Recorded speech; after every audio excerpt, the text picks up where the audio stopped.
The year was 1913.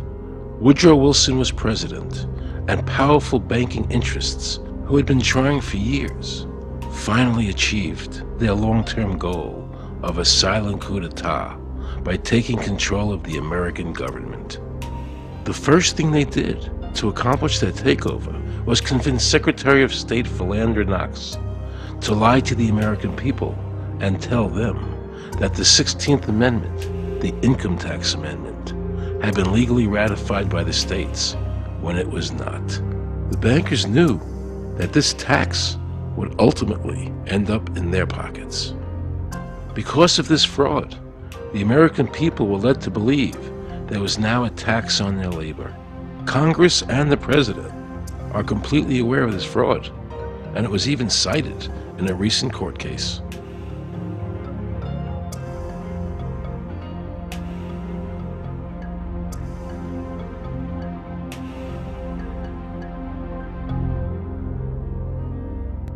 That very same year, the bankers committed their second and by far the most diabolical fraud ever perpetrated on the American people by bribing senators to pass the Federal Reserve Act without the required constitutional amendment.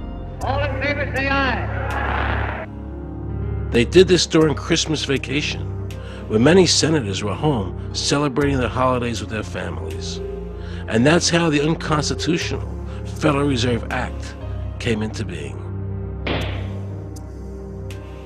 They were very clever, and they understood that whoever issued the money for America would control the government. The bankers won, and the American people lost, because most politicians will sell their soul for $1. And now the Federal Reserve could issue dollars legally. As Mayor Rothschild said, "Give me control of a nation's money supply, and I care not who makes its laws." He knew that he and the other bankers would now control the laws of the nation. Government gave these bankers one of its most important powers, and now had to borrow money from them and pay interest to finance the government. So the American people were forced to lower their standard of living and pay a graduated income tax to the government, just so the government could give these bankers more profits. President Woodrow Wilson, who signed the Federal Reserve Act into law, later said, in regret, "I am a most unhappy man. I have unwittingly ruined my country. A great industrial nation is now controlled by its system of credit. We are no longer a government by free opinion, no longer a government by conviction and the vote of the majority, but a government by the opinion and duress of a small group of dominant men." The Federal Reserve was created by Congress in 1913, and it was entrusted with the power granted originally to the Congress by the U.S. Constitution to coin money and regulate the value thereof.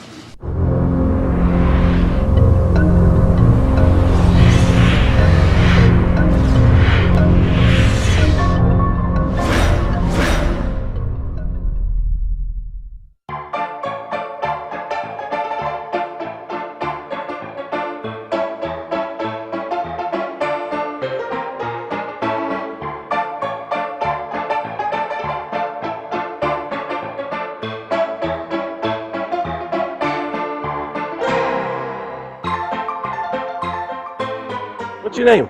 Jan Crafting? Hi, Jen. I'm Aaron Russo. I produced the movie Is this a joke? Am I gonna No, make no, it no, it's look not a joke. foolish? Okay, good. No. I produced the movie Trading Places with Eddie Murphy and The Rose with Bette Midler, many movies, and I'm doing a feature film. And my film is about my quest to find out whether or not people pay income taxes. Do you pay an income tax? Yes, I do. You do? Yeah. Have you ever seen a law that requires you to pay an income tax? Have I ever read it? You mean in the page, black and white? No, Yeah. no. So you pay the income tax, I assume? Of late. Well, actually, no, I didn't file last year, but Okay. I'm sorry, is this on film? No, I paid my tax. My question to you is, have you ever seen a law that says you have to pay an income tax?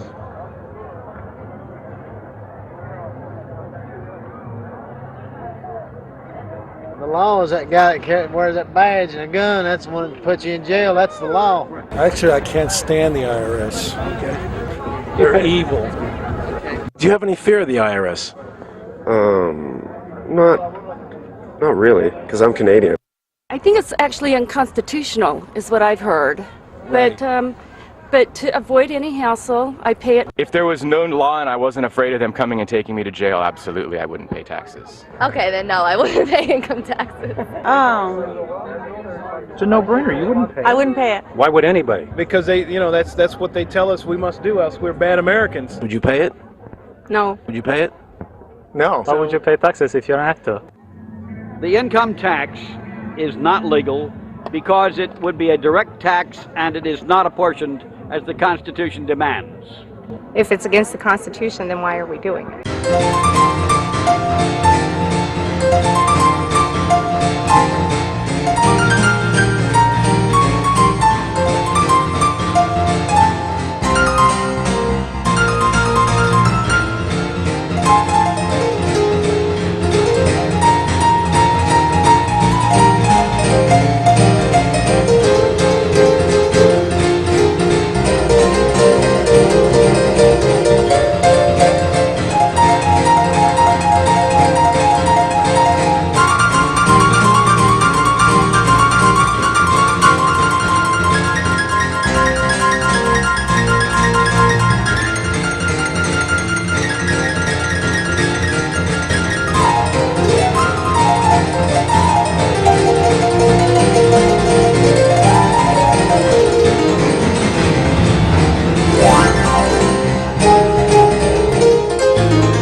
I really expected that, of course, there's a law that you can point to in the law book, the code, that requires you to file a tax return. Of course there is. Maybe I don't know what it is right then as he was speaking to me, but sure. So naively, I agreed to go off and research it and get back to him. 3.5 months later, I was at that point where I couldn't find the statute that clearly made a person liable, at least not me and most people I know. And I had no choice in my mind except to resign. I had to leave the IRS because I presented evidence that I had accumulated indicating that the agency was violating the law and violating people's rights. And I asked the agency for a response to my sincere concerns. And the answer I got was that they would not respond to my concerns and that they would provide me with the paperwork necessary to tender my resignation. But We the People Foundation for Constitutional Education put a full-page ad in the USA Today on July 7th, 2000. And within the body of that ad was a $50,000 challenge for anyone that could show the law. And to me, $50,000 is a lot of money. So I went after that and did the research based on the fact that I thought, let's put this baby to bed. I'm hearing all these rumors. I'm going to kill 2 birds with 1 stone. I'll answer these people's questions that are asking me, and then I'll win this $50,000. And, based on the research that I did throughout the year 2000 and that I'm still doing, I have not found that law. I've asked Congress, we've asked a lot of people in the IRS commissioners, helpers. They can't answer, because if they answer, the American people are going to know that this whole thing is a fraud. I was surprised to hear these highly trained and decorated IRS agents telling me there was no law requiring American citizens to file a 1040 or to pay an income tax on their labor. I haven't filed an federal income tax return since I left. I have not filed a tax return since 1999. Approximately 67 million people don't file an income tax return. I made a decision to go to Washington so I could attend the We the People Foundation press conference. They were going to serve a class action lawsuit on the IRS, signed by over 3,000 people, because the IRS has refused to show the law that makes Americans liable to file a 1040 or to pay an income tax on their labor. I was very curious as to why the IRS refused to show the law, as it seemed such a simple thing to do. Yet I was skeptical about the Foundation's claims. There had to be a law, right? I mean, we've all been told over and over and over again that we had to pay income taxes. No answers, no taxes. No answers, no taxes. No answers, no taxes. Most people believe that the income tax system is legal and that the revenue from the tax is used in the public interest. However, there is a substantial, conclusive body of evidence that proves that our income tax system represents the most pernicious form of tyranny. It is the greatest hoax ever perpetrated by government against the working men and women of America. American citizens, along with the Foundation, have been asking the IRS to specifically provide them with the underlying legal foundation upon which they administer and enforce the personal income tax laws in our country. At the national level, when people would attempt to contact somebody of a much higher authority, say the commissioner, same kind of thing. They would get answers that were in effect non-answers.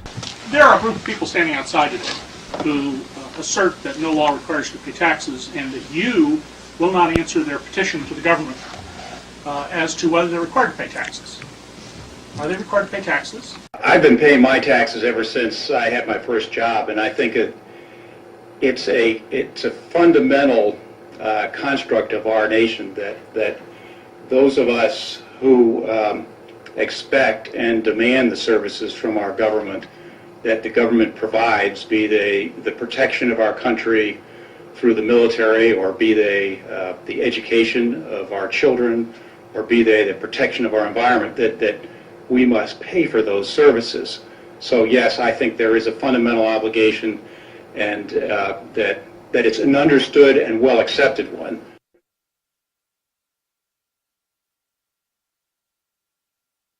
Joe Bannister and I had a meeting in the White House with President Clinton's economic advisor, Jason Furman. He accepted the remonstrance for the president. On June 2nd, I called and spoke with him. His words were, "We have decided that the issue of the legality of the income tax is not a high priority matter for the White House, and we will not be participating in any conference on the subject."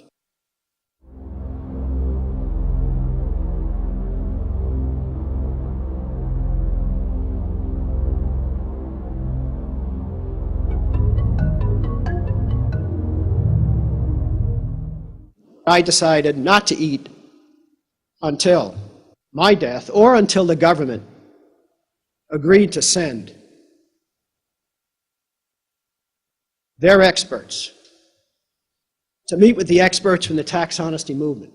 And with the help of Congressman Bartlett, a deal was made.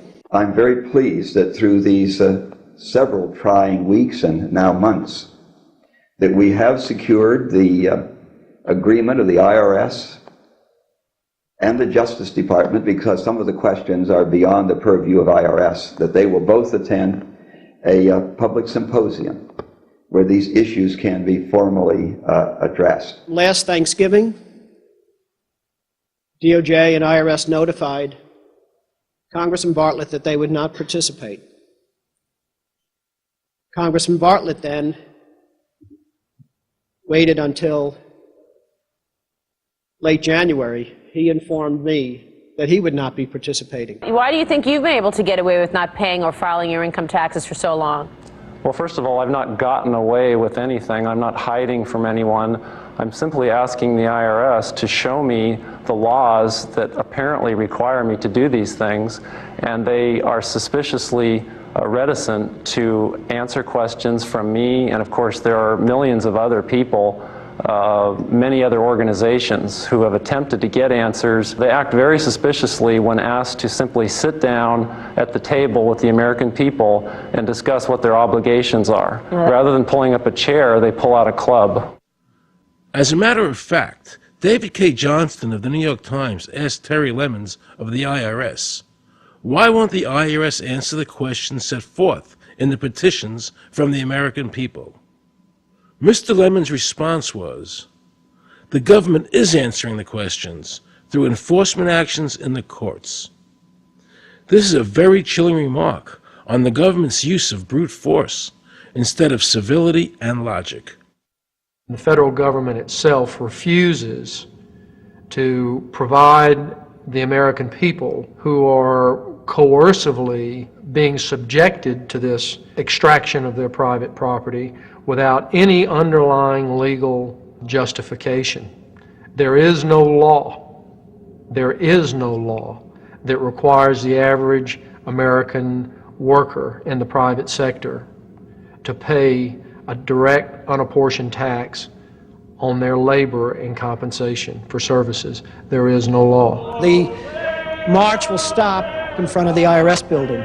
They are now going to serve a class action lawsuit on the IRS. Very courageous. My name is Charles Bell, and I'm here to serve this complaint on behalf of the American people to the Internal Revenue Service. The complaint is accompanied by an affidavit that's under the hand of Robert Schultz. Case was served. We'll call you with the case number. Case has been filed. We'll call you with the case number. Thank you. Okay, thank you. We appreciate your time. America, baby! Freedom! Today, effectively, the people have said to their servant government that that our rights are not going to be any longer denied, and that we're going to have answers to our petition, our legitimate, lawful petitions for redress of grievances, which are guaranteed in the First Amendment to our Constitution. So once and for all, we will get an answer. On August 31st, 2005, federal judge Emmett Sullivan ruled, the government does not have to answer the American people's questions, even though it is guaranteed in the First Amendment. Our courts have made a decision that government does not have to show the law that it enforces. And the press never reported on this. Have we given this judge the authority to overrule the Constitution, the very foundation of American life?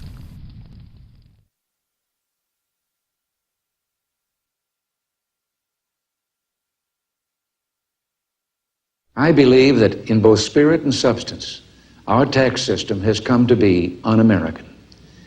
Death and taxes may be inevitable, but unjust taxes are not. The country's taxes must be fixed, and I know what to do with it. If you think you're paying too much now, just wait till I get through with it. Now, Mr. Hanley, I'd like to ask you something. What does the government do with all the money we give them in taxes? When President Reagan was elected, one of the first things that he did was appoint a blue ribbon panel of business people headed by Peter Grace, and is commonly referred to as the Grace Commission. And their job was to research all the various areas of the federal government and make a report. One of the quotes from the Grace Commission is, 100% of what is collected is absorbed solely by interest on the federal debt. All individual income tax revenues are gone before 1 nickel is spent on the services taxpayers expect from government. If we pay the salaries of the congressmen and the senators, we're supporting them, aren't we? Well, yes. Yeah. Well, then why can't we list them as dependents and deduct them? We've been brainwashed. People have been told, that you need this income tax system to fund government, which is absolutely ridiculous. I mean, my question is, well, if that's true, how did we fund government from 1776 to 1913? The main purpose of the income tax is not to raise revenue, but to redistribute wealth and to control society. A lot of people might say, well, gee, if there wasn't an income tax, what would happen to education? They don't understand that education is paid for the most part, out of state and local taxes, your property tax. People might say, well, how are we going to build and maintain our highways? If there's no money coming into the government, we need our highways. There is a tax on every gallon of gasoline that people buy. Proceeds from the income tax do not pay for highway construction. The amount of money that we spend on defense is exactly equal to the amount of corporate income tax, which is quite legal and quite constitutional. I think we should not want the income tax for several reasons. One is that it is the instrument of totalitarianism. It is the means by which the government can manipulate people and put you into a condition of servitude. Every year you give the federal government a form that says, here's how all my money worked. If you lie, you could go to prison. So you're required to give them a financial statement that under, the force of law could put you in prison if it's not impeccable, right? And under the law, they're supposed to do the same. They're supposed to give you back a financial statement that says, here's what we did with your money. Except you comply and they don't. In fiscal 99, the Department of Defense had 1.1 trillion of undocumentable adjustments.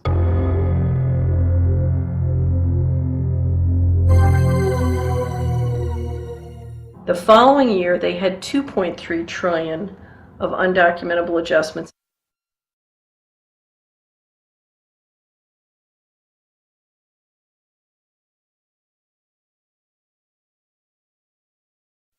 I decided to call the IRS. I spoke to Anthony Burke in Media Relations. He was very nice to me, and I explained to him that I was an award-winning film producer and that I was doing a documentary on the IRS. He seemed a bit stunned by this, then explained to me that Commissioner Everson nor anybody else would go on film to discuss the income tax. But he did say he would call me back. I thanked him for that, but I couldn't help wondering, why was the government making it so difficult for people to see the law? So I decided to bring my crew down to the IRS building to see if I could find some employees to interview. And here's what happened. I said you cannot film here, that's it. Who are you to tell me I can't film here? What's the law? Just tell me where the law is that says that. Can you show me the law that says I can't film here? Is America a free country? I told him they couldn't film here, and he's asking 9 million questions. I told him that's a federal government law.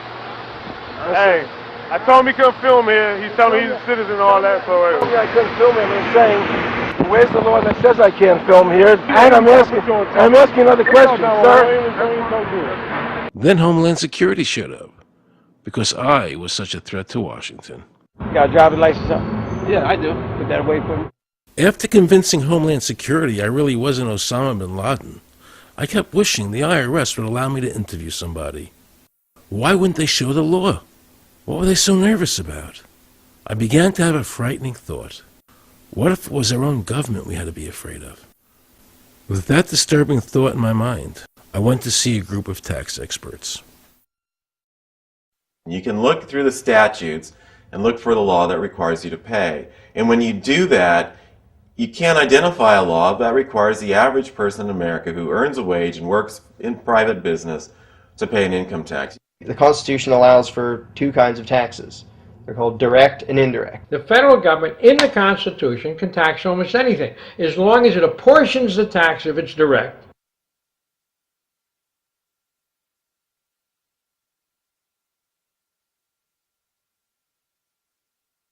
The indirect tax is, for example, an excise tax. I can avoid the excise tax on gasoline. I can choose to ride my bicycle. I can avoid the excise tax on tobacco. I can choose not to smoke, or I can grow my own tobacco.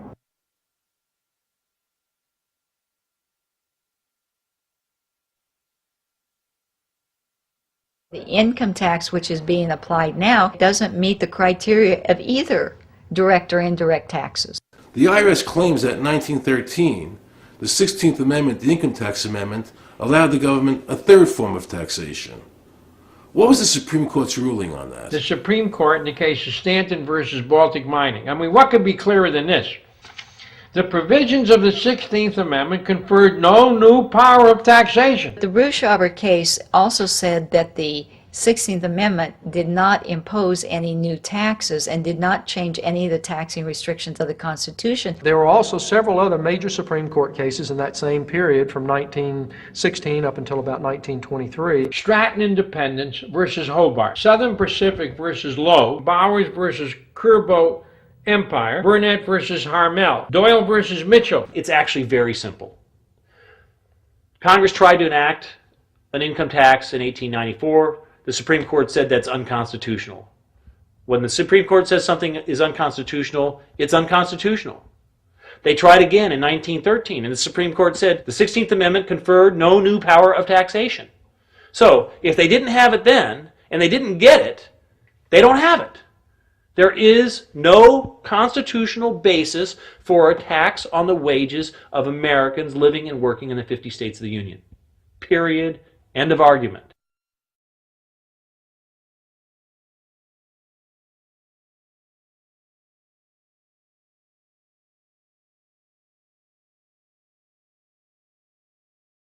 I have a letter here from Daniel Inouye's office of the United States Senate that says, based on the research performed by the Congressional Research Service, there is no provisions which specifically and unequivocally require an individual to pay an income tax. Period. End of story.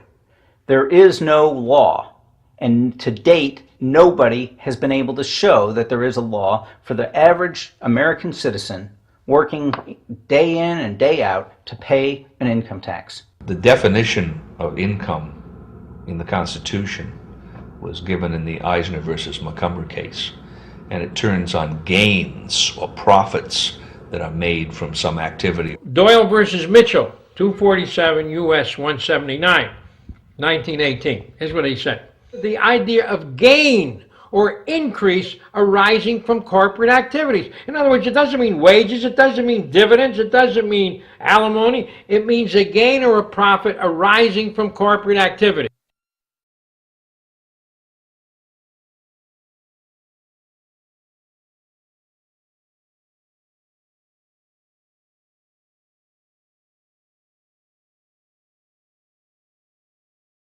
These liens that are recorded against people by the government for tax liens are nothing more than allegations. They are non-substantive. They have never been determined by a neutral third party, such as a court, to have one shred of validity. If you ever get a notice of an audit or anything else, the first thing you should do is a Freedom of Information Act request for records that they're using to substantiate or justify the audit. There is nothing in the Internal Revenue Code that creates any such thing as an income tax evasion or crime. There's nothing in the code that allows IRS agents to seize property. The government is involved in judicial blackmail.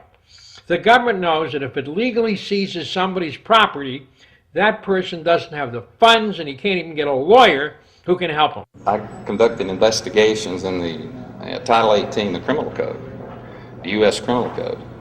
And in there, the statutes and the regulations are very specific as to what's violating the statute. In the Internal Revenue Code, Title 26, there's nothing specific in there. I mean, even the FBI feared the IRS. You have to understand that an agency which will unlawfully impose a tax that doesn't exist is not going to care. If we, the people, don't know what our rights are, they're not going to tell us. If Americans just learned that the IRS was actually knowingly deceiving them, that would be enough for them to rise up and put a stop to it. This small booklet includes the Constitution of the United States, the Bill of Rights, the Declaration of Independence. This is a document that every citizen should read. It's a document which freed an entire nation. This is the Internal Revenue Code. And this document, and the unlawful application of this document by the Internal Revenue Service has enslaved the nation that this document attempted to free. I was very impressed with the people in the tax honesty movement. They weren't kooks, they were highly intelligent, well-researched, and very genuine. I was wondering why I never heard about all these Supreme Court decisions in the media. So I really wanted the IRS's point of view, because to get the true story, it was imperative I hear both sides. I kept wishing Anthony Burke would call me back. He seemed like an honest man. I then proceeded to call my message machine. Hi, this message is for Aaron Russo. This is Anthony Burke at the Internal Revenue Service. Let me suggest some people that you might want to think about talking to. One would be Don Alexander, who's a former commissioner who's here in town in Washington. Another would be Sheldon Cohen, who is both a former commissioner and former chief counsel. All of those guys, I think, can answer your question about, where in the tax law it says that you have to pay taxes. Wow, good news, I thought. So I called Sheldon Cohen because he used to be the IRS commissioner, he wrote the tax code, and he was also general counsel to the IRS. He is a true expert, and I couldn't find a better person to answer my questions. He graciously agreed to my interview.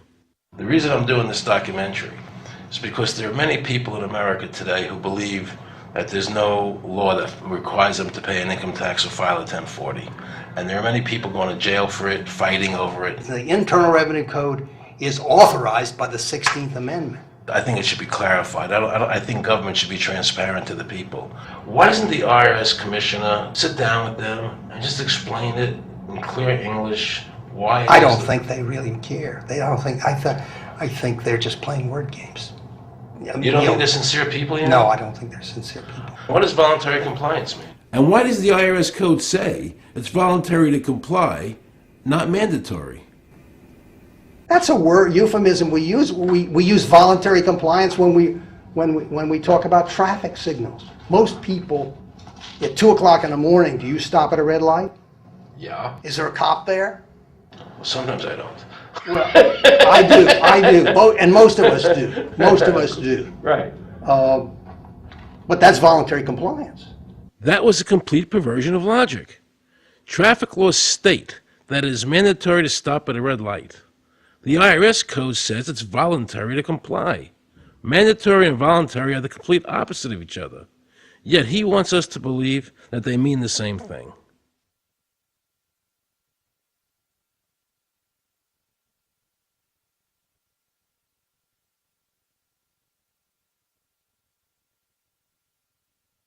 So can the government criminally prosecute somebody of information put on their 1040? Yes. Right, so doesn't that violate the Fifth Amendment? No. But the Fifth Amendment says I don't have to do anything that incriminates myself. Well, it doesn't incriminate you to put your income down. But you said before I could be put in jail for it.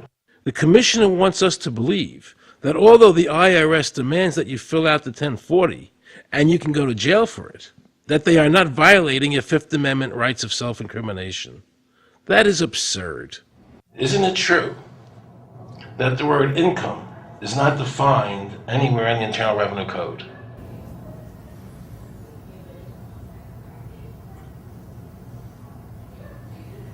The law says that the government has a right to tax income from any source derived. So, but the word income is not defined in the code. It just says income without a definition That's right. of what income is. That's right. Correct? Yeah. There are many different kinds of taxes. Well, how can an American citizen know what income is if the code doesn't define it? If they're paying an income Because tax... the courts have all defined it. Do you remember what constitutional attorney Edwin Vieira said? The definition of income in the Constitution was given in the Eisner versus Macomber case, and it turns on gains or profits that are made from some activity. So the Supreme Court has ruled income is not wages, it's not labor, it's gain from corporate activity. I believe that a man's labor is his private property. That's your view, but it's not the law. The Supreme Court's even said your labor is your private property. When I go to work for somebody, it's a trade. It's an even exchange. I do some work, you give me some money.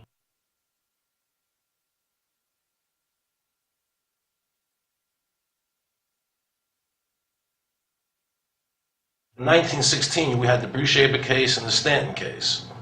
And the Bruchaber case and the Stanton case said that the 16th Amendment gave the government no new taxing power. I'm not going to argue the niceties of that with you. And it came up again in a case called Peck versus Lowe, where the Supreme Court said the 16th Amendment did not extend Congress's taxing power to any new or accepted subjects. In other words, if you weren't taxable before the 16th, you weren't taxable after the 16th. Today I interviewed a juror, who sat on a case, and they found the person not guilty for lack of filing, okay? And I asked her why they found him not guilty. And she said because the IRS couldn't show us the law that made him liable to file a 1040. All they need to do, if there is a law, is to show us the law. Which, of course, they never did. And the reason they didn't do it was why? Because there is no law. Title 26 requires you to file a return. But doesn't Title 26 have to be in compliance with the Supreme Court decisions? You're going to take a 1920 case and superimpose it on the whole Internal Revenue Code that was written after it? No, that's not. I can't believe what I just heard. Rewind. You're going to take a 1920 case and superimpose it on the whole Internal Revenue Code that was written after it? No, that's not. Remember he said earlier the Internal Revenue Code was authorized by the 16th Amendment? The Internal Revenue Code is authorized by the 16th Amendment. Remember, the Supreme Court said the 16th Amendment did not give the government any new taxing power. These decisions have never been overturned. Let's listen further. Can the lower courts overrule the Supreme Court? No. How are they putting people in jail today for not paying a tax on their labor when the Supreme Court said they don't have to? Doesn't the IRS code have to be in compliance with the Supreme Court? That's my big Aaron, question. this is a waste of time. Well, Because whatever I say, you're not going to believe. He's right. I don't believe him. And neither should you. He wants us to believe we should obey the IRS code, which is being enforced in violation of the many Supreme Court decisions. If the Supreme Court made a decision... Thank you, Aaron. I think we're finished. I'm sorry, Mr. Cohen, you're doing that. Well, I'm sorry that you constantly re-argue the point. You're liable because the law says that you're liable, and the courts say the law says you're liable, and that's why you're liable. You see, he's talking about the lower courts, who are not in compliance with the Supreme Court, as they have to be. Doesn't the court have to be in compliance with the Supreme Court? The Supreme Court has so held. Where? You caught me unprepared. I'll come back. Well, I don't want to do that. But let me ask you a hypothetical question. No. You're making silly arguments here. Why is the Supreme Court decision a silly argument? Well, because it's inapplicable. That made my heart stop. He just said Supreme Court decisions do not apply to the IRS. That's the behavior you would expect from a totalitarian country, maybe China or Russia or Cuba. Not from America. They're just making up the law as they go along. Now I knew the tax honesty movement was right. The IRS thrives on intimidation and fear, not by law. It's no different than a criminal protection racket, using force to extract your money from you. Then the former IRS commissioner, now working at a prestigious Washington law firm, threatens me. Watch. Aaron, you understand Yiddish. Cornish helfen. For those of you who don't understand Yiddish, that means nothing will help you. Now it all became clear. I understood why the IRS wouldn't go on camera and talk about where the law was. I understood why all the senators I called refused to be interviewed. There is no law. And now you know what our political leaders and the courts have known for decades and have tried to cover up. The United States Constitution strictly forbids a direct, unapportioned tax on the wages and salaries of American citizens. The United States Supreme Court has consistently ruled that the income tax is a tax on profits and gains, not on labor and wages. On behalf of the American people, I challenge the IRS to show me a statute that allows a direct, unapportioned tax on the wages and labor of the American people. And if I'm wrong, I will give my most humble apologies to the IRS. If the IRS is wrong, and there is no law, then every person who's been jailed should be let out of jail immediately, and any assets seized should be returned to their rightful owners. If this is a nation of laws and a free country, then the IRS should show the law to the American people.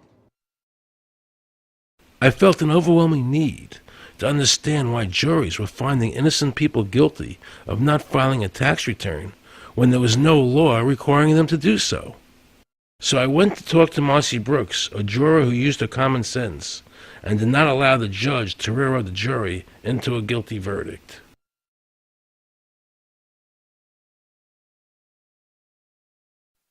He was being tried for 4 counts of not filing his income tax. Okay. And our question was, well, what is to decide?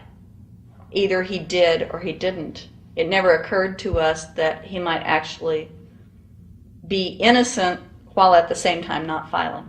In the federal government, it is not a felony not to file taxes. Finally, they said, okay, if we're going to get this guy, we're going to have to put it in the state. They called up the IRS agent, Agent Craner. Craner? Yeah. Robert Craner? Mm-hmm. This is Ken Doherty. He's also an investigator with the Illinois Department of Revenue. This is a request for a copy of the delegation of authority order. Right, and I talked to my boss about that, and he said that my badge is that. Badge is the authority. I thought it had to be in writing. The last question that the defense asked him was, did you write any of this down? And Agent Craner looked right at him and right at us, and he said, "I never wrote anything down." And yet when we saw the video, there he was, writing notes, you know. And so I'm thinking, okay, at this point, the judge is supposed to say, "Agent Craner, it is clear that you have committed perjury." It wasn't even noticed. It finally came to the climax. Mr. Harrell looked right at the prosecutor, and he said, "I will tell you the same thing I have told over and over again to government officials. You show me the law that requires me to file a tax return, and I'll be glad to do it." And again, I ask, under what is the requirement that you claim under the private duty stuff? And the requirement under the regulations is what section? My question to you is, what particular act are we discussing here that I am liable to do these things that you claim I'm liable to do? Your exact question would be again? Okay, what is the section that what? But I guess I'm still not understanding your question, Mr. Harrell. Well, you must be familiar with what that you have the police powers to enforce. Yes. The prosecutor absolutely ignored him. And he started slandering Mr. Harrell. Just started attacking his character. They're calling us tax cheats, they're calling us fanatics, they're calling us weirdos. I don't care what you call me, but I have one question. Where is the law? Show me the law. They can't let this turn into a rational debate, because if they do, they lose it. So they have to insult people and say it's frivolous. We felt like that there was an overall arrogance and that they were railroading Mr. Harrell and wanting us to participate. Judge Coogan, he looked right at us and he said, "I will instruct the jury according to the law." We were sent to deliberation. The judge promised us that he would give us the law. And we looked and we looked and it was not there. We wrote a note to the judge asking for a copy of the law. 10 minutes later, we get a note back. "You have everything you need," but there was no law. And he had promised us. At that point, I felt betrayed. I felt like this man promised us the law, and that's what this whole thing is about, the law. We request it, and he still denies us the law. And the reason they didn't do it was why? Because there is no law. Remember, we're talking about the Illinois state law here, okay, which is a law in Illinois. So we got out that law, and we read it several times, and I said, "Okay, wait, you know, because they kept saying, but this is a law in Illinois." And I said, "Look at the beginning of it. It says, anyone required to file a federal income tax return is required to file an Illinois tax return." I said, if it is true that he's not required to file a federal return, then that nullifies the Illinois law. Two people, they kept saying, "But he's going to get by with it." And I said, what is he getting by with but his rights? If there is no law, he's not breaking a law. He's just standing on his rights. Are we going to deny him that? That's when this one juror sat back and kind of rolled his eyes and he said, "You mean we don't have to pay taxes?"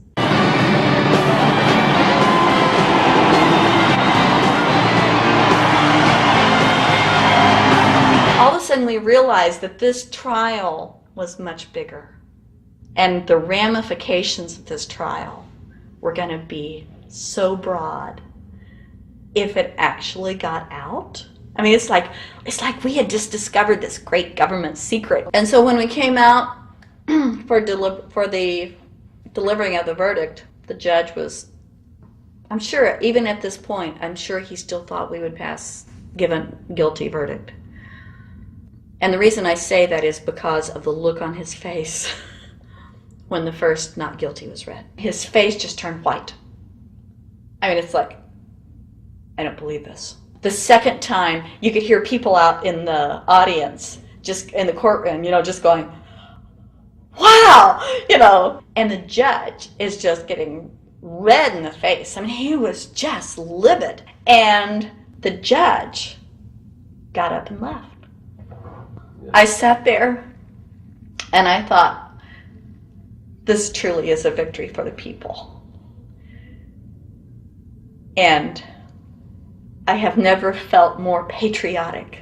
And I knew that we had done the right thing. I looked at that man, Mr. Harrell, and I thought, the system might not work all the time, but this time, for that man, it did. In November 2004, the government arrested former IRS criminal investigator Joe Bannister. They charged him with fraud for telling the American people the truth about the income tax laws. The jury obviously agreed with Joe. Well, it just showed Mr. Bannister to be honest and straightforward and working within the law. Vernice Kuglin, a Federal Express pilot, claimed there was no law requiring Americans to file an income tax. She also won in court. 24 people were criminally charged by the IRS because they claimed there was no law requiring them to file an income tax return. The fact is, neither the judge, nor the prosecutor, nor the IRS could bring that statute in there because it's not in the books. The jury came back with an acquittal for everyone. When the matter is put to the test, which means in terms of court and enforcement action, there is a 100% success rate in shooting down these arguments. The mafia has a code and they follow it, and it's a code of honor. But the IRS has no code of honor.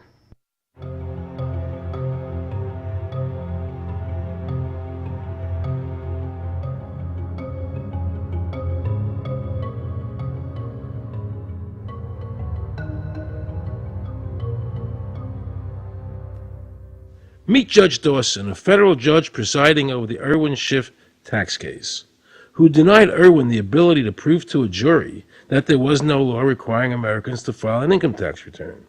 He denied Irwin the right to prove to a jury there was no law by stating, "I will not allow the law in my courtroom."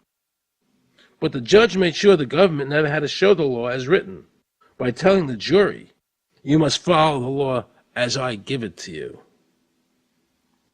Nobody can know what the law is, because the law is what the judges say the law is. The lower courts today will not allow people, especially in tax cases, to bring in Supreme Court decisions as their evidence.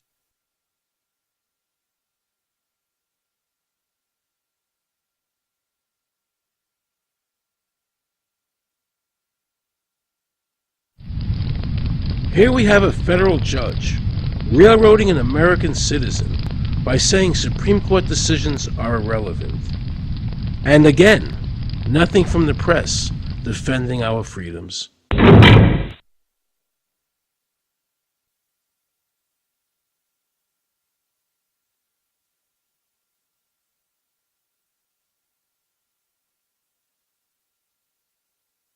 So if you ever find yourself as a juror on a tax case, be sure to ask the judge to show you the statute written by Congress that allows the government to tax the wages of the American people. If the judge can't show you the law, then how can you possibly, in good conscience, convict someone and destroy their life?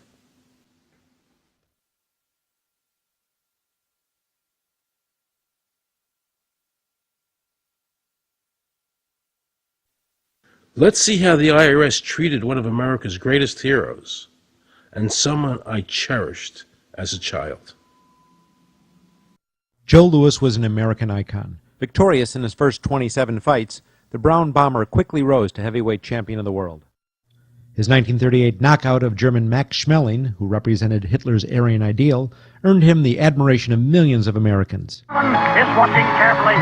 Louis measures him right to the body, a left up to the jaw, and Schmeling is down. The count is high. Right after Pearl Harbor was bombed, Joe had a title fight where he donated his fee to Navy War Relief. Well, I'm not working for nothing. I'm working for my country, and I think that's about the greatest piece of work that anybody can do. Well, I certainly agree with you for that, but you're turning over an awful lot of money. Well, we all turn over a whole lot for this country at this time. Joe volunteered for the segregated army and defended his title while in the service, this time donating his normal fee to Army relief. I'm only doing what any red-blood American would do. Since the checks were in Joe's name, the IRS taxed him on their full amount, even though he never saw a penny of it. At the end of the war, Joe was awarded the Legion of Merit. But what most people didn't know was that the IRS was charging him $50,000 a year in interest alone on his debt. When Joe's beloved mother died, leaving him $600, the IRS immediately seized it. They also confiscated all of his children's trust funds. Joe was forced to continue fighting until he was 37 and out of shape, just to pay off his ever-mounting debt to the IRS, which grew to $1 million, $100,000 a year just in interest. At the end of his life, Joe was forced to become a greeter at a Las Vegas hotel just to make ends meet. It was a shameful thing to see a man like him, great fighter, great human being humiliated and destroyed in this manner, because after all, when you owe Internal Revenue money, no matter what you have, they take away from you. And they took a lot away from Joe Louis.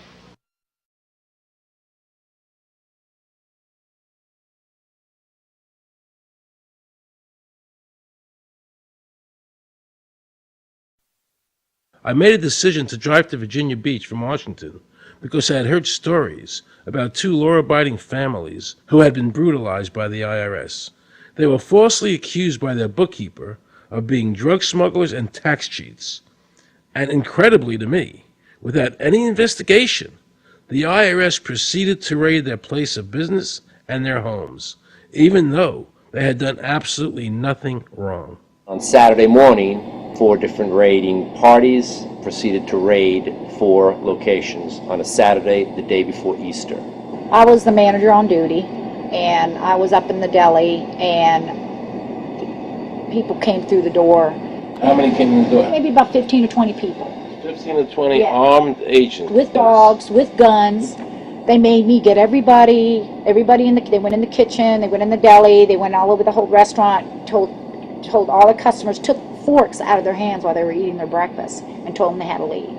I got the frantic call from Edie, and she said something wrong. So anyway, I jump out of bed and I immediately run to the shower. I'm in the shower, and the next thing I know, I hear my son yelling, "Dad!" I went like this, and boom, I'm slammed against the door and I fall down with a gun in my head. And they're like, "Where's Scotty Miller?" And I'm like, "Dad!" That's all I'm doing is yelling. I'm scared, frightened to death. And then the next thing I hear is Mr. Miller, the shower curtain is jerked back. I've got a gun pointed at my head. Hold it right there. The screams from the little girls who were at a pajama party with my daughter. There was 4 little girls there with my daughter. Of course, mayhem. There were about 3 men in my bedroom with huge guns. He followed us and wanted to watch us get dressed, and I tried to shut the door, and he puts his foot in the door, like he's going to sit there and watch us change our clothes. And I was like, "Excuse me, no." My neighbors now are all standing out. Were you still naked? Well, they handed me a towel at that point. I had a towel wrapped around me. Did the towel fit? No, hardly. Hardly. At this point, they were talking about weapons, and, and I mean, it's crazy. I mean, they're looking everywhere, going through all my drawers, and I reached for my underwear drawer to get some underwear. They said, "Don't touch anything, boom!" And they're locking their guns up. They hold it right there. Don't move around. Don't move. I'm going, whoa. I said, "I'd just like to get some underwear on here, I said, I got women standing here. They keep everything. How did you conduct your business if the IRS took everything? We had to do it out of a shoebox so we could keep going, because we requested these things, and I'm told that the government's really not, once they do raid and so forth, they're supposed to at least let you, until you're charged with something, continue your business. This wasn't the case. They kept everything. So you were never even charged? Absolutely not. Charged with what? And when you speak IRS, the whole world shrivels up. The whole world gets fearful to a point where, let's not talk about it. I testified in front of Congress. I would like to know why this dark entity, known as the IRS, has come into my life and refused to leave. I raised my children with a zero tolerance for dishonesty. And now they must hear allegations that I am a major drug dealer and a tax cheat? A lot of people out there being abused, and a lot of people saying, look, I'll pay it. Just go away. Just go away. When all that happened, we had to file bankruptcy. We've had cars taken away from us, kept my daughter from going to college. Do they ever think about the lives that they just destroyed? They think about the ruination of homes and property? No. In this case, we would have never thought this could happen to us. We've never done anything wrong. How can this happen in America when, in my case, personally, I thought that I was doing everything right? I've served my country. I've been to college. At least I've done something in my life. I got a speeding ticket one time. I paid my taxes for 40, 50 years, whatever it was. I've never been audited. What happened here? I had this really uncomfortable feeling in the pit of my stomach as I was thinking to myself, how did America transform itself from being a truly free country with a servant government where our individual rights were protected by our Constitution to being a country that talked about being free but really wasn't? The change started when the Federal Reserve came into existence and America adopted one of the major planks of the Communist Manifesto by bringing to America this central bank. The very same people that backed the Federal Reserve System also backed the graduated income tax, a second plank from the Communist Manifesto. You know that the Federal Reserve is a private bank and not a government agency? No, I wasn't aware of that. It's a private bank? That would scare me quite a bit. What if you learn that the Federal Reserve makes money off the taxes you pay? How would you feel about that? Angry. Like I'm feeling right now. I would feel cheated by my government. I'd be angry. It kind of sucks. They're pretty much in control of everything. I decided to drive back to Washington to see Dr. Ron Paul. He had been a congressman for over 20 years. I had met him previously in 1998 when I was running for governor of Nevada, and I knew him to be an honest and sincere man, and I thought he'd be very helpful in letting me know what the future holds for the American people. Who owns the Federal Reserve? It's secret, and we can't find out what's happening. But the Congress created it, and it's not authorized in the Constitution. The government borrows money from a private corporation using the name Federal that prints United States on it, and then it pays back to the Fed, which is owned by private banks. We don't know who all those private banks are. The money that the government is paying back to the private bankers is the money that comes from you and me. Why in the world would the American government borrow money and pay fees on it when it has the authority to make the money itself interest-free? The Federal Reserve is no more federal than Federal Express. I've never seen a full list of ownership for the Fed. I don't think anybody has. The government works for a private bank, and the private bank works for its owners, the true masters. People talk to me about, the issue of Republican versus Democrat, as if they don't get it. And I say, look, here's the way you get it. It's organized crime. All you do is you call the Republicans the Genoveses, and you call the Democrats the Gambinos. The people at the top, they treat it like a crap game, like it's their crap game, like they're making lots of money. Occasionally somebody at the table shoots each other, but the moment anything threatens their crap game, they all unite to protect it. They're both controlled by the same financial, economic, and corporate interests. Once the banks get into the picture and they form a partnership with the government gives them the legal power now to create bank-issued money backed by the coercive power of government to require everybody to accept that bank money. In the course of the last century, they have converted this nation from a nation of independent freeholders to a nation of employees. And they're just one step away from being serfs. Most people spend the great bulk of their money for taxes, interest, and inflation. And all of that money goes to these two groups that comprise the cartel and their partner, the federal government. It's not a coincidence. So if Congress used its legal authority to shut down the Federal Reserve System, the American people would be much better off. Government should create, issue, and circulate all the currency. Creating and issuing money is the supreme prerogative of government and its greatest creative opportunity. Adopting these principles will save the taxpayers immense sums of interest, and money will cease to be the master and become the servant of humanity. Abraham Lincoln. Young people today are conditioned practically from the cradle on up to think that credit is a wonderful thing. You don't want to damage your credit. You want to do what you can so that you can go to the bank and get a good loan. There are no people who own their own property, who own their own houses, who own their own business, who finance their own business. They're only debtors. The average young person today has no concept that he's being drawn into a web, a trap.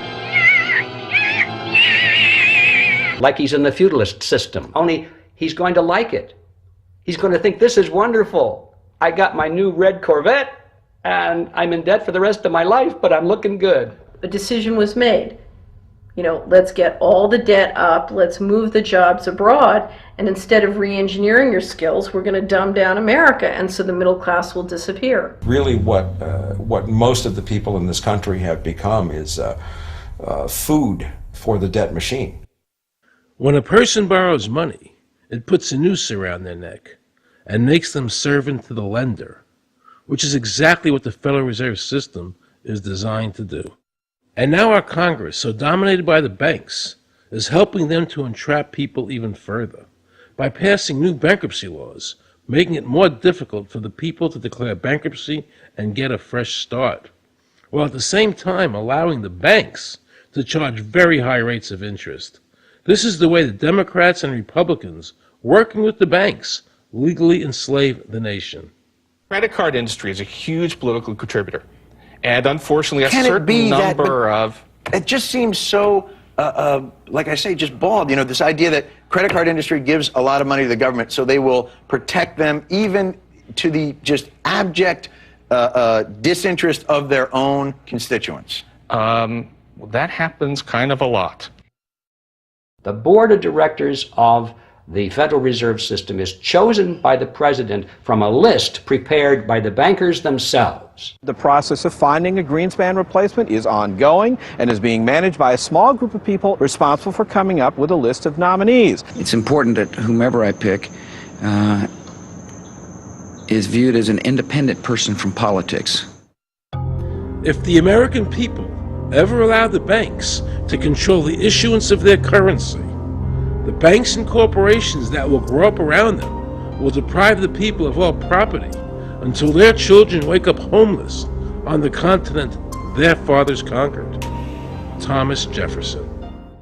So the Federal Reserve is actually an illegal entity functioning within government. It's illegal, and what we have given to this so-called agency is the authority to counterfeit money. Do you have any points of view about the Federal Reserve and how the Federal Reserve operates? They just enter something on a computer. Oh, you need 20 billion today. Here's 20 billion, but they got that out of thin air. It came out of thin air, it goes to the Treasury then pays their bills. So it's no different than monopoly money.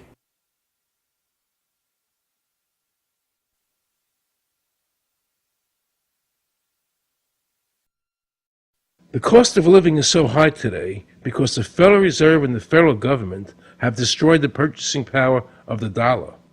The dollar today is actually worth about 4 cents, despite the fact that the government, the Federal Reserve, and the media keep telling us that they're protecting the value of the dollar. This is a lie. All countries who have ever attempted to create money on thin air, the currency is eventually destroyed. Why did we give a monopoly of creating money out of thin air to a private corporation? The result is exactly the same as if someone were picking your pocket every year, because that's exactly what they're doing. Originally, paper was a receipt which is used as evidence that the money exists. Over the years, of course, the government has disconnected the paper from the actual tangible substance, which is money. So now we have a piece of paper which is evidence of nothing. In the past, people were able to take their receipts, the paper, to the bank and get the real money, the gold, in exchange for the receipt. This limited the amount of money that could be printed, thereby protecting the purchasing power of your savings. You don't have to worry. That's good because I work 3 jobs and I feel like I contribute. You work 3 jobs. 3 jobs, yes. Uniquely American, isn't it? I mean, that is fantastic. In the absence of the gold standard, there is no way to protect savings from confiscation through inflation. There is no safe store of value. Gold stands as a protector of property rights. Alan Greenspan, before he went to work for the Federal Reserve System. Now Alan Greenspan and the other central bankers want you to believe that the receipt, the paper, is the real money. This is nothing more than sleight of hand. It's a magician's trick.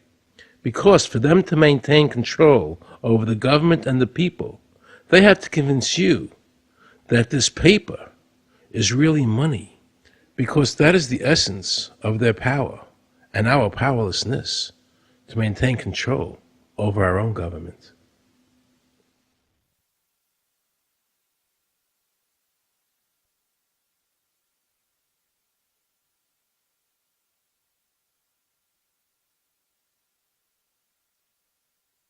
What happened to the gold in Fort Knox? Nobody really knows. When I served on the Gold Commission, I asked them to really, do another audit. I remember it was 15-2. They said, we don't need to audit the gold. It's supposed to be the American people's gold, and so we would like an accounting to tell the American people what is there. I've been told that the Federal Reserve has taken control of the gold as collateral for the dollars they print. They list gold on their balance sheet. How could the Federal Reserve, this private bank, list gold on their balance sheet? They claim they're holding that for the Treasury.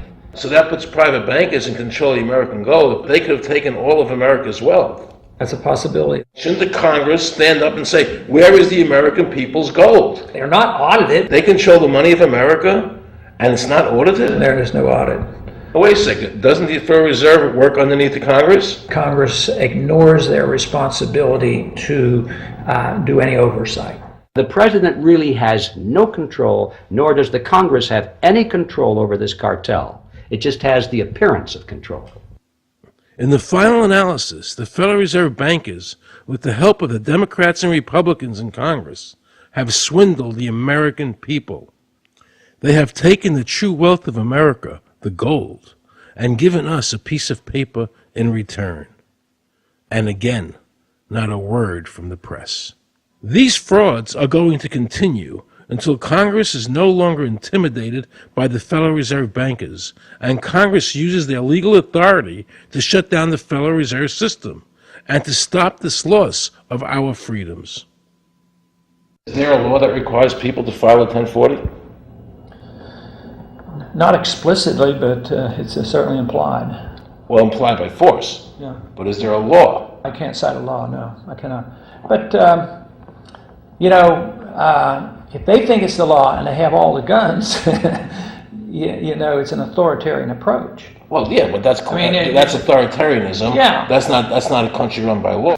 Do you think America is going deeper and deeper into becoming a police state? And if so, in what ways do you see that as a congressman? Yeah, I think we're moving in that direction because there's not much we can do without permission.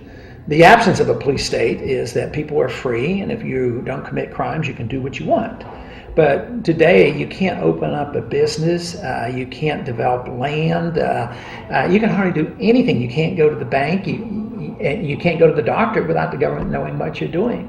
And they talk about medical privacy, that's gone. Financial privacy, that's gone. The right to own property, that's essentially gone. So you have to get permission from the government from almost everything. And if that is the definition of a police state, that you can't do anything unless the government gives you permission, we're well on our way. This is something that people eventually, I hope, will get sick and tired of and say, enough is enough. I sincerely believe the banking institutions having the issuing power of money are more dangerous to liberty than standing armies. Thomas Jefferson. You must understand the Federal Reserve is a cartel made up of the major banks in America, and they are the ones that are running the show, not the federal government.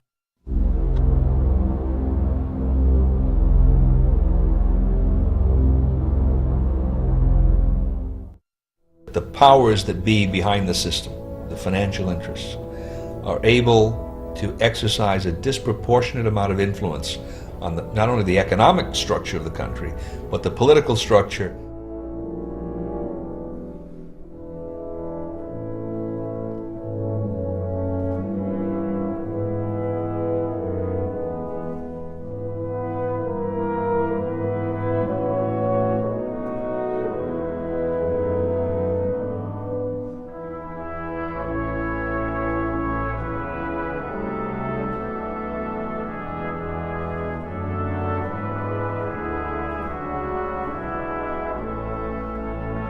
This would be like the ultimate reaching of government into our personal health lives, which would be unbelievable. And not even our government, some, bureaucratic, diffuse, multinational, secretive government.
assure the American people that, one, I've got the authority to do this. American people expect us to protect them and protect their civil liberties. I'm going to do that. Preserve, protect, and defend the Constitution of the United States. The Constitution of the United States. So help me God. So help me God. So help me God.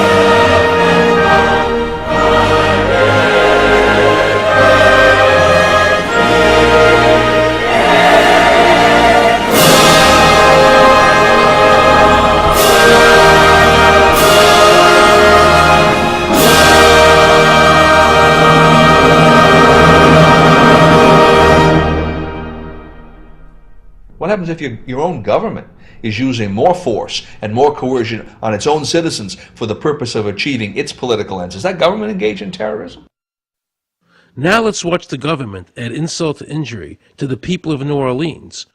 No one will be able to be armed. We will take all weapons.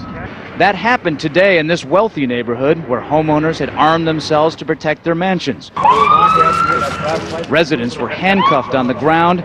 In the end, police took their weapons but let them stay in their homes. Wasn't that kind and generous of the government to allow people to stay in their own homes? How thoughtful. Of course, they couldn't defend themselves from looters. For many of the police and guard troops, it is an uncomfortable job to do this in an American city. You never expect to do this in your own country. Walking up and down these streets, you don't want to think about the stuff that you're going to have to do. We are losing our right to property. The government is getting more pretexts to seize it, using the power to confiscate it with eminent domain. The asset forfeiture laws have proliferated. It's easier for the prosecutors to come in and make an accusation against you and confiscate your property even though they have no evidence that you've done anything wrong. Guilt or innocence doesn't really matter that much because it's very convenient for the government. Unfortunately, what is being sold to the American people today as Americanism, if you peel off the label, you find so much similarity to what we were fighting against when we were fighting communism and Nazism and fascism. The government's now putting a national ID card together and they want checkpoints. We will be carrying our papers, and they have recommended there'll be checkpoints throughout the country. Isn't that what Nazi Germany did that everybody in America was against? Papers, please. May I see your papers? May we see your papers? I don't think I have them on me. In that case, we'll have to ask you to come along. Wait, it's possible that yes. Here we are. These papers expired 3 weeks ago. You'll have to come along. Halt!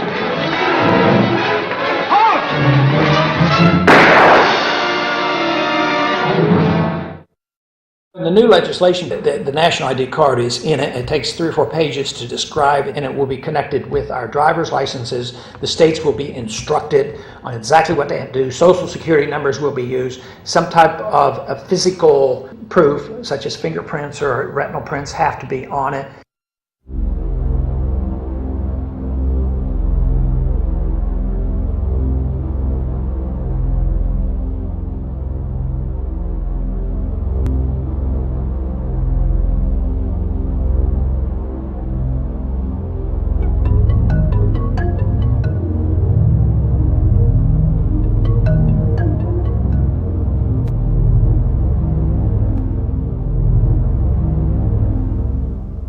It is time to wake up, America.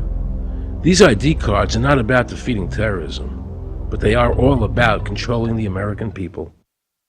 I arranged an interview with Catherine Albrecht, a leading authority on the RFID chip. Her book entitled Spy Chips is the definitive book on this subject. I wanted to find out just how dangerous these chips are to our liberties. RFID is a technology that uses tiny computer chips the size of a grain of sand or even smaller, hooked up to miniature antennas to transmit information about items at a distance. Back in 1999, Procter & Gamble, Gillette, and MIT got together to find a way to commercialize this technology and make it small enough, make it efficient enough, and make it low cost enough to, essentially, their dream is to put one of these tiny computer chips on every physical item manufactured on planet Earth. The latest technology for identifying people at the point of sale, for identifying people when they make purchases, is actually the implantable chip that you can actually embed directly into human flesh.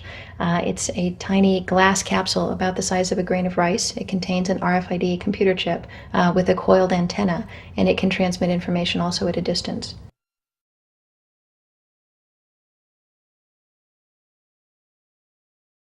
Can a microscopic tag be implanted in a person's body to track his every movement? There's actual discussion about that. You will rule on that, mark my words, before your tenure is over. Homeland Security folks, the Department of Defense, and others have expressed an interest in being able to more closely monitor the U.S. populace. And one way to do that, of course, would be being able to determine who buys what and where they take those things.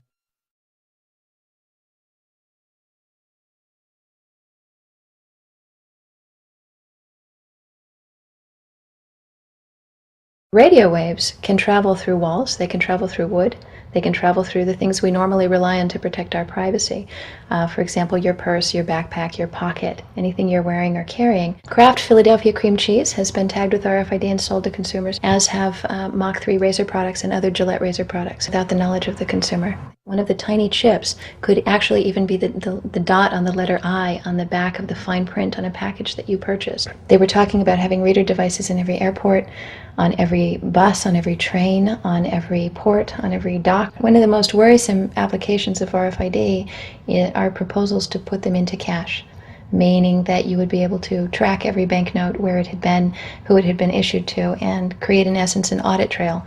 That would essentially take away the anonymity of cash that we now enjoy today. The ATM machine itself, as the money came through the roller device, would be reading each number, and they would know who you are because, of course, you identify yourself at the bank before you take money out. And down the road, when you go to pay at a major retailer, it would also be possible for them, as they're putting the money into the cash drawer, to simply feed it through a little reader device. It would go in, it would tag that number and transfer possession from Aaron Russo, say, to Walmart. Once everything you do is tied down to a single number and there is no longer the ability to pay with cash, then all it takes to render you a non-citizen is to simply turn that chip off. You will no longer be able to really participate in any function in society, including buy food. So through the implementation of the Federal Reserve System, the American citizen has gone from being a private individual who had real money, gold, in his possession that was private, to a citizen who has no privacy because all money is now being digitized. They can deduct whatever amount of money they want out of your digits whenever they want. They can trace you whenever they want. You'll be at their mercy. God forbid we allow this to happen in America. This is absolutely Orwellian. I mean, it's talking about Big Brother looking over your shoulder at absolutely everything you do, every purchase you make, every place you go, every company you interact with. All of that would be reported back potentially to the government.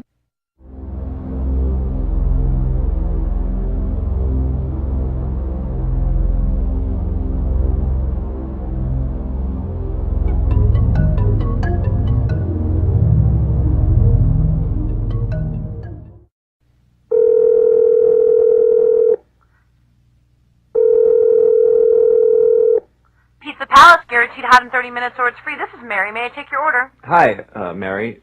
Yes, I'd like to order. Is this Mr. Kelly? Yes. Thank you for calling again, sir. I show your national identification number is 610-204-9998-45-54610. Is that correct? Yes. Thank you, Mr. Kelly. I see you live at 736 Montrose Court, but you're calling from your cell phone. Are you at home? I'm just leaving work, but I'm... Oh, we can deliver to Bob's Auto Supply. That's at 175 Lincoln Avenue, yes? No, I'm on my way home. How do you know all this stuff? We just got wired into the system, sir. Oh, well, I'd like to order a couple of your double meat special pizzas. Sure thing. There'll be a new $20 charge for those, sir. What do you mean? Sir, the system shows me that your medical records indicate that you have high blood pressure and extremely high cholesterol. Luckily, we have a new agreement with your national health care provider that allows us to sell you double meat pies as long as you agree to waive all future claims of liability. What? Do you agree, sir? You can sign the form when we deliver, but there is a charge for processing. The total is $67 even. $67? Well, that includes the delivery surcharge of $15 to cover the added risk to our driver of traveling through an orange zone. I live in an orange zone? Now you do. Looks like there was another robbery on Montrose yesterday. You could save $48 if you ordered our special Sprout Submarine Combo and picked it up yourself. Comes with tofu sticks. Those are very tasty, sir. Good value, too. But I want double meat. Well, I'm sure you can afford the $67 then. You just bought those tickets to Hawaii. They weren't cheap, eh? Oh, but I see you checked out the budget beach bum at the library last week. Up to you, sir. All right. I'll get the Sprout subs. Good choice, sir. Gotta watch that waist if you're hitting the beach, eh? 42 inches.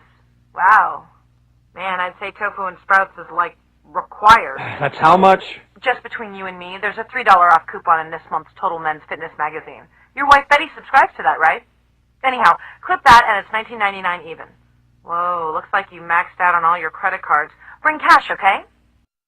Have we become so controlled and so ignorant about our rights that big institutions and big government can do whatever they want with us, even without our approval?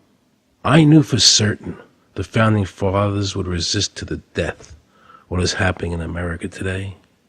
And I, for one, will not accept a national ID card. And if nobody accepts a national ID card, and nobody can board a plane without one, then let the airlines go bankrupt. And if you can't open a bank account in a big money center bank, then open an account in a small local bank. And if we can't walk into a federal building, I personally would consider that a blessing. Don't allow these institutions to dictate to us how we conduct our lives. This is America, and we have free choice. We the people have all the power, not the government. Government gets its power from us, not the other way around. Think of all the men and women who died in all our wars, fighting for freedom, not Federal Reserve bankers. Do you think they sacrificed their lives so that Americans can be chipped like a dog? So we could all have a homing device inside us? No. This ID card is the last step before they implant us. And that's precisely the reason nobody should accept one. And do you know what they're going to do? They're going to call on the propaganda machine, the media, and try and sell this as if it were in everybody's best interest. We're working on a product that we have called internally a PLD. PLD stands for Personal Locating Device, which is an implantable GPS for which our company owns a patent. The hybrid of the two of these products, being Digital Angel and Verichip is what we call PLD. PLD should be in prototype form by the end of this year, by December of 2002, and we are already working with the Food and Drug Administration as well as legislative agencies with these products and ultimately with the PLD.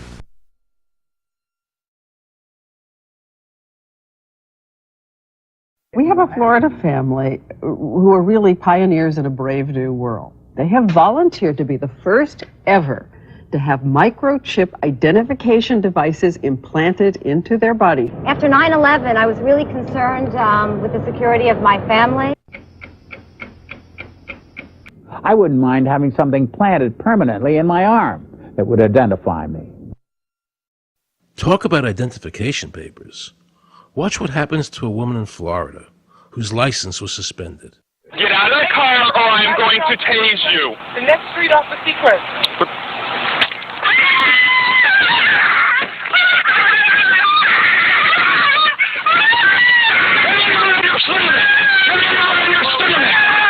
On your stomach. Do it now. Put your hands behind your back. Do it now. Do it now or you're going to get tased again. Do it now. Do it now. On your back. Put your hands behind your back. Put your hands behind your back. I can't. Sure you can. Come here. Ow, ow, ow. Oh, got it. You got blood on your arm. Oh my God. You tased me and you handcuffed me? Yep, you're under arrest. For what reason? Your license is suspended. All the power is in the people.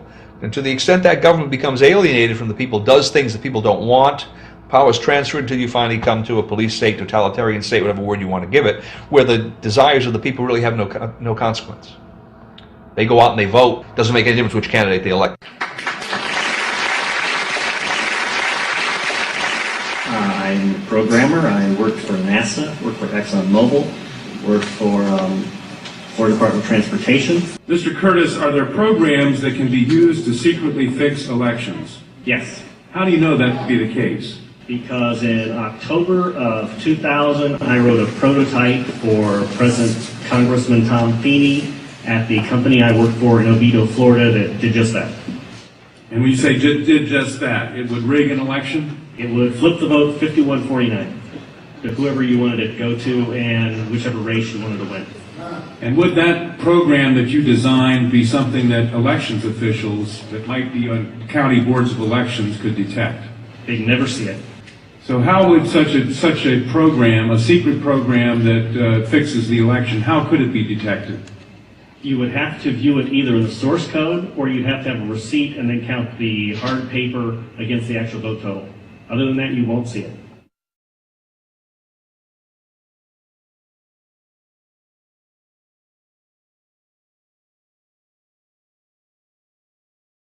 Given the availability of such vote rigging software and the testimony that has been given under oath of substantial statistical anomalies and gross differences between exit polling data and the actual tabulated results, do you have an opinion whether or not the Ohio election, presidential election, was hacked? Yes, I would say it was. So in other words, there is absolutely no assurance whatsoever on anything with regard to these machines? Absolutely none.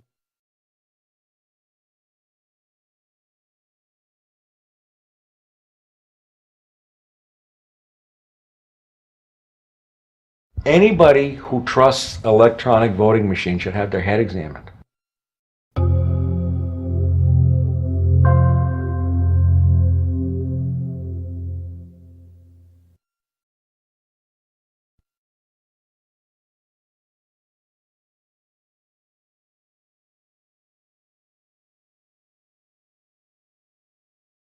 Now we can see a new world coming into view.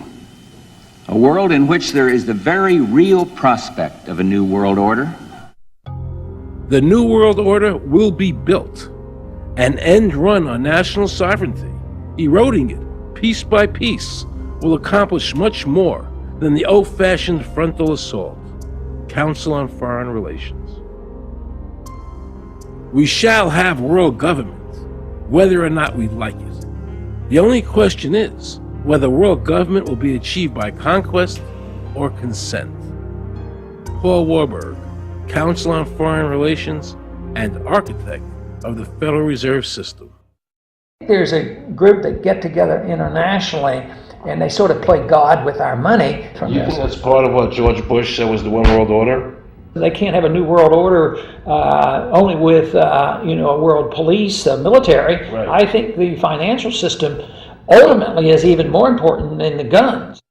The central bankers of the world are working together to create a one world government, a global police state as sinister as anything George Orwell ever wrote about, where every person on the planet Earth will have an RFID chip implanted, where the bankers and the governments can monitor every transaction you make. A chip in everybody would be the universal monetary system par excellence, because there'd be no escape from it, and you'd be totally under the control of those who issue the electronic impulses in that chip.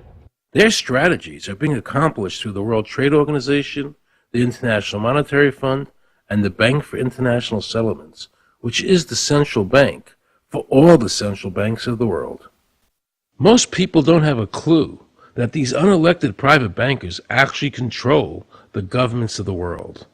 They have financed and profited from every war since World War I without concern for humanity. The war in Iraq is an attempt by the Federal Reserve and their partner, the Bank of England, to control the Middle East and to make it a part of the New World Order. To defend the New World Order, U.S. soldiers will have to kill and die. Arthur Schlesinger, Counselor on Foreign Relations. Military men are just dumb, stupid animals to be used as pawns in foreign policy. Henry Kissinger, Counsel on Foreign Relations. Now let's listen to this quote by Robert Reich, a member of President Clinton's cabinet and one of his most trusted advisors. The dirty little secret is that both houses of Congress are irrelevant. America's domestic policy is now being run by Alan Greenspan and the Federal Reserve. America's foreign policy is now being run by the International Monetary Fund. When the president decides to go to war, he no longer needs a declaration of war from Congress.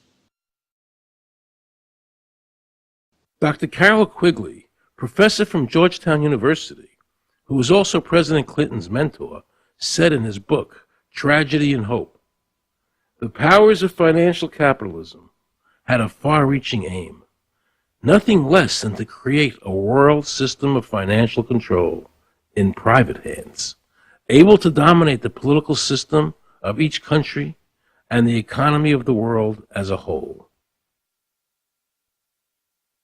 And then President Clinton's Deputy Secretary of State, Strobe Talbot, said, in the next century, nations as we know it will be obsolete.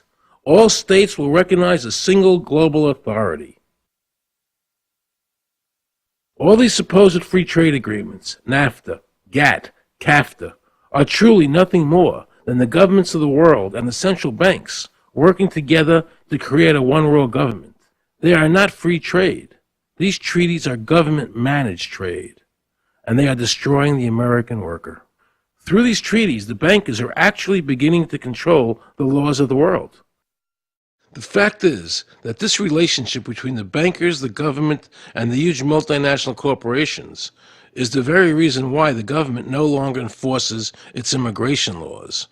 The bankers want a one-world government without borders, and the American government is obeying them. If the government was so worried about terrorism, why are they leaving the borders open, but at the same time telling American citizens they need an ID card with an RFID chip?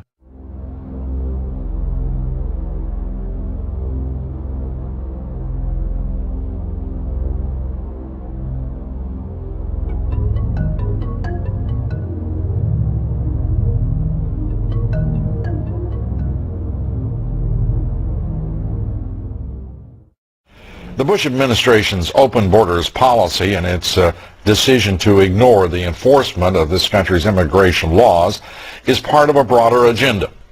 President Bush signed a formal agreement that will end the United States as we know it, and he took the step without approval from either the U.S. Congress or the people of the United States? Bill Tucker reports.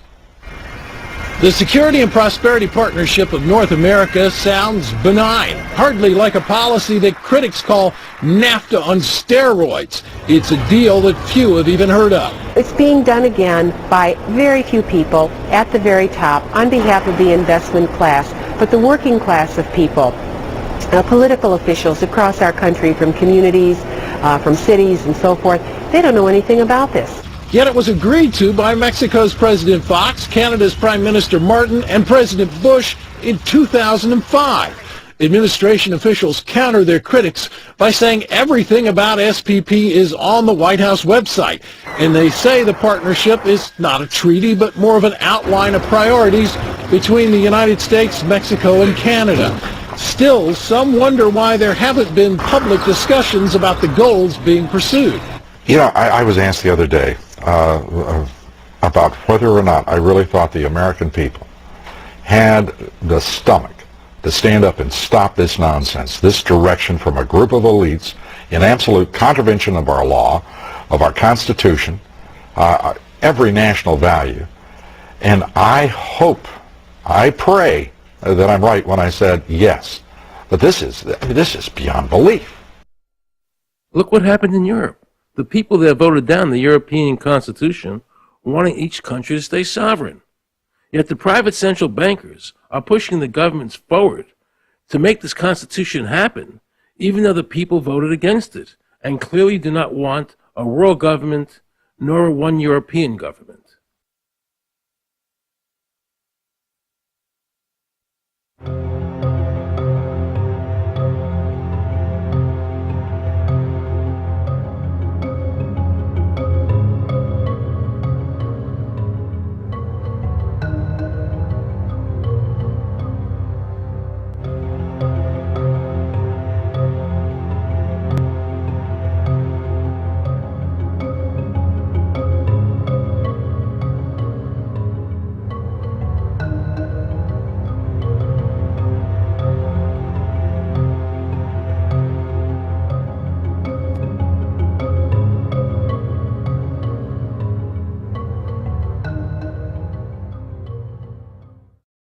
Now pay close attention to this quote by David Rockefeller, and you'll understand what is happening in the world today and where the American people are heading as a nation.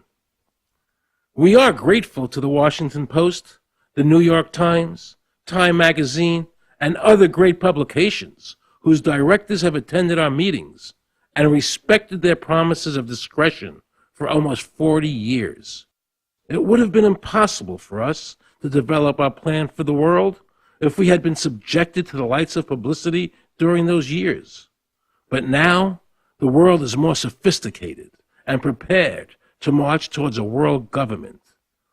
The supranational sovereignty of an intellectual elite and world bankers is surely preferable to the national autodetermination practiced in past centuries. David Rockefeller, a member of the Council on Foreign Relations, actually believes that we would be better off if he and his banker friends ran the world.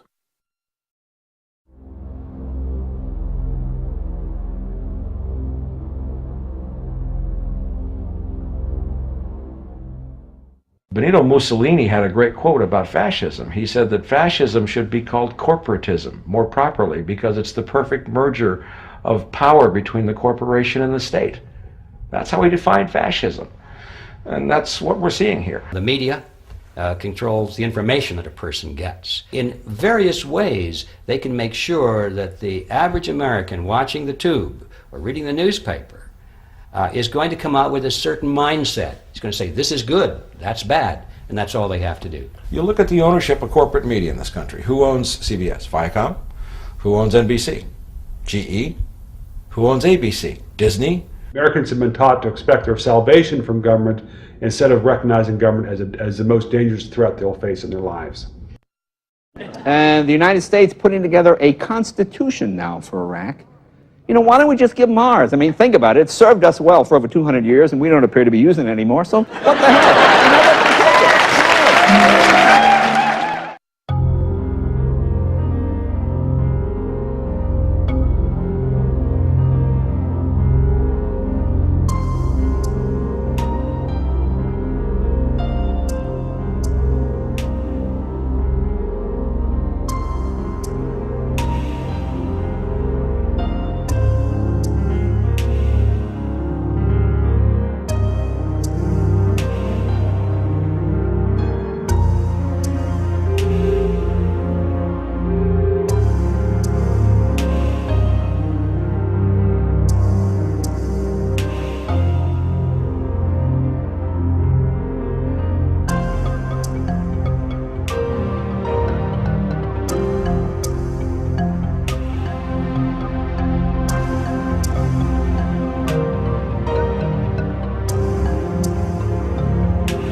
like the old idea where you could do what you thought you could do and what you wanted to do as long as you didn't hurt other people.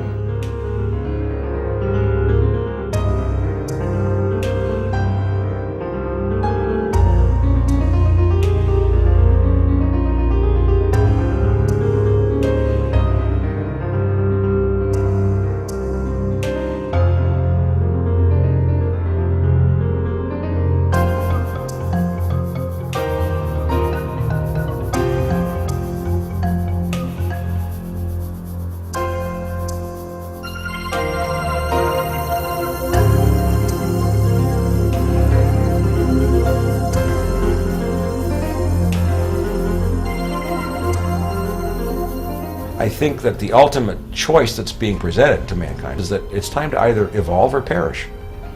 Grow up or die. Become adults. Act like adults. Take some responsibility.